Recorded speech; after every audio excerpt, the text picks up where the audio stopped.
Hi everyone, good morning. I'd like to welcome you all here for another Instagram Live with Mom's World. My name is Dalia Alzyod. I'm a pediatric speech and language therapist at the Lighthouse Arabia. I'm glad to be here again for another Instagram Live. Today we're talking thriving, not surviving tantrums. And in my practice, I often see parents coming in with lots of frustration and anxiety and stress on what to do with my child's tantrums. And in those situations, I often ask them this question: do you think your child's tantrums are intentional? And many times parents have said yes.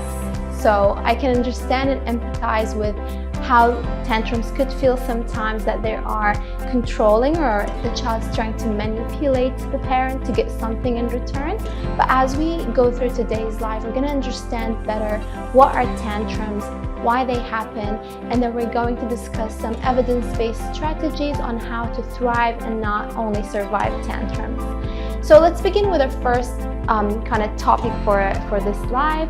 I'm going to discuss what are tantrums and why they happen. Now, a definition of a tantrum is an uncontrolled outburst or an expression of big emotions: anger, frustration, hunger, when there is a need that your child wants, but it's not immediately met. Now, it might be helpful for lots of parents to know and learn that tantrums are a typical part of development. So it can be comforting for us to know that our child is going through their developmental stages, and having a tantrum is one way of expressing that development. Now, in essence, a tantrum is when there's a mismatched need or goal or want for your child that is not met immediately, and in return your child have not learned how to regulate through that unmet need immediately, and it causes them to feel dysregulated, and that looks like a tantrum. Dr. Daniel Siegel, in his book The Whole Brain Child, explains it beautifully. So if you think of your child's brain as a downstairs brain and an upstairs brain, similar to any typical home. Now, in the downstairs brain, similar to the downstairs of your house, this is where most of the basic functions are, the basic emotions and needs: hunger, tiredness, and frustration and anger, fight or flight reactions. Those are your child's basic needs, and they're all coming from their downstairs brain. As children develop, they learn to build a staircase or a stairway to go up and access their upstairs brain. That's when there are higher cognitive functions such as thinking, critical thinking, problem solving, negotiation, using communication to gain access to their wants and needs, and such self-regulation and emotional regulation skills. Now, when a child between the age typically 1 to 3 experiences tantrums, what is going on is that they are in their downstairs brain and they don't yet have that full access to their upstairs brain. So in a typical situation, you're in the grocery store and you're waiting in line to pay, and your child right now wants that candy, and you don't want to meet that need for them right now, and you don't want to give them that candy. Your child at that moment is in their downstairs brain. They're hungry, they want this immediately.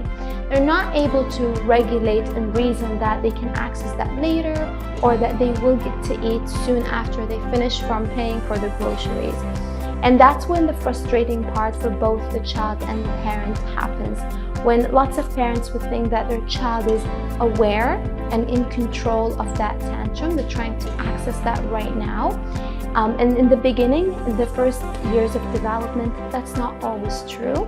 However, there are times when, depending on how parents respond to those tantrums, children can learn that behavior, and tantrums can become a learned behavior and not just a typical developmental reaction. And in that case, children do learn that tantrums are an effective way of communication, because parents give in to them and they give them what they wanted, and that behavior becomes reinforced, and you get stuck in a vicious cycle of reinforced tantrums as a way of communicating. So I hope that was clear about the downstairs and upstairs brain, and it helps us understand that It is typical and it is normal for children to go through tantrums. It's a way for them as they develop their stairway to get access to their upstairs brain. And sometimes full, complete access to our upstairs brain does not completely develop until our mid-20s. And if you think of those triggers for our children that happen in their downstairs brain, like hunger, tiredness, or sleep, their basic needs, they're also triggers for us as an adult. We are not on our best behavior, or we tend to have maladaptive behaviors when we are also tired and angry and hungry. So that can help us sympathize and empathize with our children through the tantrum. So that is the why tantrums happen and what's going on in the back end of our children's kind of brain when they experience those tantrums. The next point I want to cover is how to prevent tantrums. And many parents would say, what can I do to stop my child from having a tantrum? And the short answer is there's no foolproof way to completely stop tantrums, because they are a developmental phase. We want our children to go through it as they learn to self and emotionally regulate their feelings. And as they learn this, we want to kind of help them take that staircase up, but we cannot completely prevent tantrums from happening. What we can do is that there are certain evidence-based ways that can make tantrums less likely to happen. First and foremost, we understood that tantrums are triggered by basic needs that our children need to access, or mismatched unmet needs. So there is a specific goal or target that once your child accesses, the tantrum should stop. And a good way to handle this or prevent the likelihood of having more and more tantrums in the future is to identify your child's triggers for their tantrums. And they're going to be different from one child to the other, but there are some basic ones that are mutual. An easy way to remember it is the acronym HALT, H-A-L-T. Hungry, angry, lonely, and tired. So if you check in with your child and you check those letters in the acronym, and then you have an activity that you plan that day, that kind of reduces the likelihood of your child having a tantrum. An example of that would be, you know that you're going later today to eat in a restaurant. And if your child didn't have their nap, didn't have something to eat before, you know you might be stuck in traffic for a little bit, ensuring that you manage those triggers before you went on with the activity will reduce the likelihood of them having a tantrum. Number 2 is encouraging and helping your child build a strong emotional vocabulary. And this is something that parents can do as early as birth. It's sometimes difficult for us to think that children will understand those emotions or feelings when we label them. But remember that communication is not only expressive, it's also receptive. So we can help our children learn how to label and understand emotions as young as 1 year of age up to their 3 or 4 years of age, that's when the tantrums are peaking. And you can do that by simply labeling your own emotions. You can use I feel statements about how you feel, and you can encourage your children to also label their emotions as they're experiencing them. And the more children expand their vocabulary of emotions, the more likely they will resort to labeling them than reacting or outbursting their emotions in their behaviors or actions. And they can help you later on with managing a tantrum after it's over. Another strategy or another thing that you can do to help prevent the likelihood of more tantrums in the future is to help your child learn how to tune into their feelings. And this means catching them when they are regulating. Children do have tantrums, again, typical part of their development, but does not mean they're always going to have a tantrum whenever there's a mismatch or unmet need. There will be times when they will show some regulation and some self-control and emotional expression. And that's when you want to catch them in and reinforce that by praising them. An example of that would be on a Sunday, your child is building blocks and that tower fell down 2 times already. and they just went back and they tried again and they put it back together, you come in and you say, I love how you tried again. You didn't get upset that the tower fell twice already. How did you feel? How did that make you feel? Did you feel strong? Did you feel calm? So here you're labeling their emotion, but you're also reinforcing and encouraging them to tune into their own feelings. And next time they find themselves in a similar situation, this will drag their attention a little bit about how is this making them feel, and if they have the right vocabulary, that might help them regulate better. And one last way is to model the positive behavior or reaction that you want them to do. Now, again, children might not have full access to their upstairs brain. Often we see parents negotiating in a tantrum, and that can go nowhere. And I see parents really frustrated and trying to reason why they cannot have that toy right now, why you have to wait in line and we cannot just run to the game right away.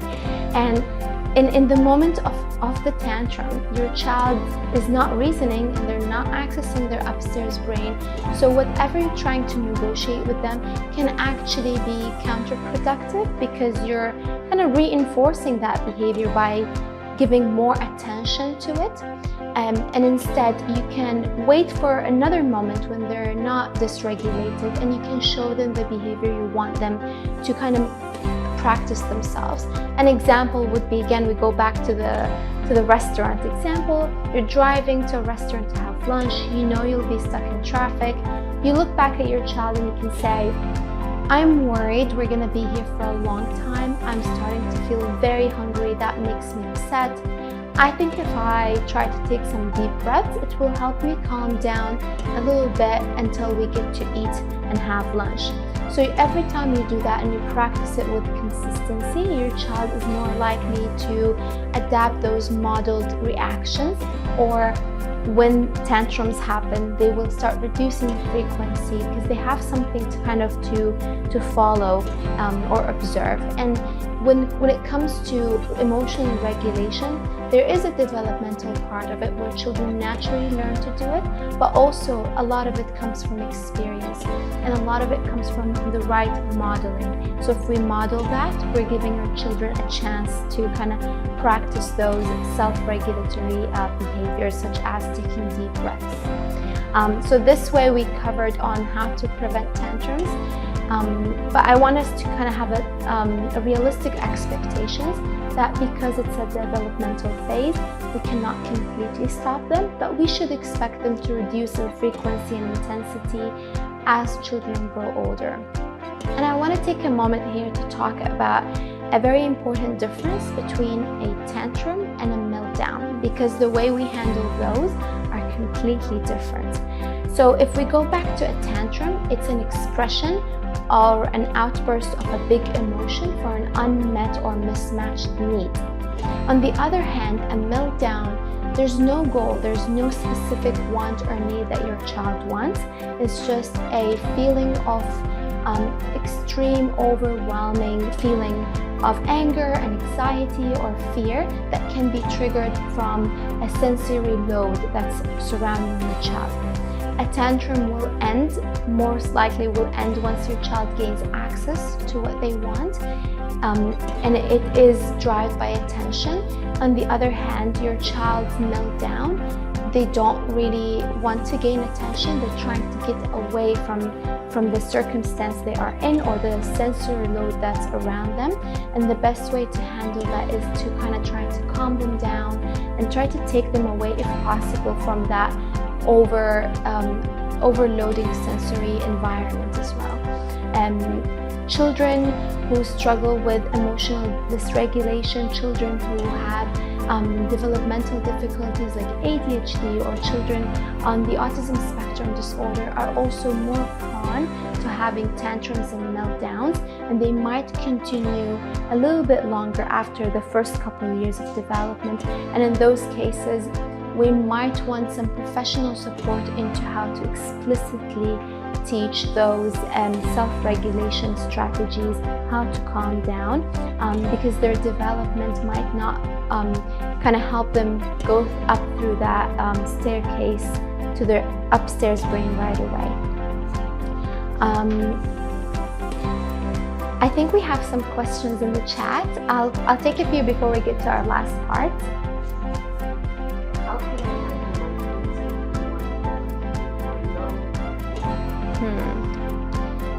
I'm not sure because there's not a lot of background information here. I will answer that in case it was a tantrum. Can we think of it if there is a need that they want it? So if you think that your child hit his sibling because there's something that they want to gain access to, again, you don't have a lot of things to do in the moment. Negotiation might not work, reasoning might not work in that situation. However, after the math, after that happens, when your child is calm, when your child is put together in the regulated place, this is when we can have that conversation with them. You can model and talk about what you want them to do in a similar situation outside of the situation itself. So I would not advise to do a lot other than ensuring everyone's safety. And this is one of the first things that we want to do when tantrums are happening. So I want to make sure everyone is safe, and once everyone is calmed down and everyone is back to the regulated state, that's when we can have that conversation about expectations. How do we behave? And if you think your child might need more support with that, you can again label their emotions to them. Did he hit his sibling because he didn't want to wait in line? Maybe his sibling snatched that toy from them. You can label those as they're happening. You can say, I know you were very upset because you wanted your turn to come sooner. Next time, what can we do different? Maybe we can count to 10 before we take the toy. Maybe we can ask them, maybe mommy can come and help take turns in play. So this way, you kind of give them some tools to use and not only kind of punish or scold. I hope that answers the question. Do you have any other ones? Okay, so we discussed now how to prevent tantrums. I'll get to the last part, which is how to thrive and not survive only through tantrums. And most of us want to know, what can I do right now to stop the tantrum from happening? And unfortunately, there's very few things that you can do to terminate it or end it right away. One of the easiest way to do that is to give in, but it's also one of the most difficult ways in terms of consequences, as there is a risk of that becoming a learned behavior every time we give in to the demands during the tantrum. So what can I do in the middle of the tantrum while it's happening?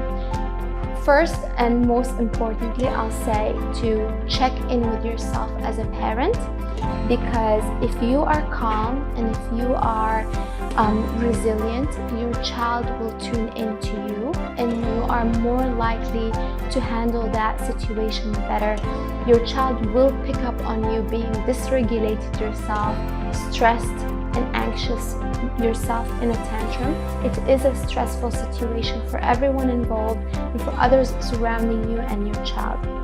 So take care of yourself, check in with your own emotions and feelings, reflect on how does your child tantrum make you feel, and take care of those feelings as well. When you are in control and resilient, you will be better at handling tantrums as they will happen, and acknowledge that it is a part of development. Every child goes through it, and the best thing you can do is just offer support, stay resilient, and take care of yourself. You are a container for your child, so if your container is full, it will pour onto your child. Make sure that you take care of yourself to kind of help your child tune in to your own feelings and help them regulate or co-regulate with you as well. The second point I want to discuss is consistency. Now, children thrive in routine and structure, and whenever things are predictable, the less routine and structure there is, the more likely we'll have those outbursts. So being consistent means two things here. First, you know your child's trigger, you can anticipate them sometimes, maybe not all of the time, and if to your best ability can check in your HALT acronym, that helps you kind of prevent as many of those as possible. And the other way of being consistent is not giving in to the child's demand. Lots of parents would sometimes think of time out in terms of tantrums. You want to kind of punish the behavior, thinking that this will help your child not repeat that behavior again. However, in tantrums, what works best is time in. When you are staying calm, you're present, you're comforting them physically, ensuring their safety, but you're not necessarily over-engaging in a conversation or over-explaining to them what's happening. You can simply touch their shoulder, maybe touch them on the head, look at your child and smile, and maybe label one or two feelings. I can see that you're very upset. I can see that you are feeling angry, and do not try to over-reason and argue or negotiate, and let it pass through. And the more you practice that with consistency, you should see a reduction either in the duration of the tantrums or the frequency of the tantrums as they happen. And the next point I want to touch on is there will be times, and for some parents, every child is different and every parent is different. If you feel that at some point those tantrums are triggering a lot of negative or difficult emotions in you, check in with yourself, but also consider consulting with a professional to help you work through those emotions. Tantrums can be very triggering and can be a very difficult and stressful time for you as a parent as well. So consult with a professional, join a support group, or find your tribe and talk to other parents as well on how they experience tantrums, how they make them feel, and then that kind of gives you a support when you experience those difficult emotions, and understand that every parent goes through that phase at some point. And my last point is name it to tame it. Name your own feelings and emotions can help you externalize those and put them out there, and it can take some of the power of those strong emotions. But also name your child's emotions to them and help them learn how to name them, to tame those feelings and take some of that power away. So I'll just check in if we have any more questions. But that was all for thriving and not surviving tantrums. Okay, all right. It was lovely talking to you all today. I hope you found this very informative. Thank you.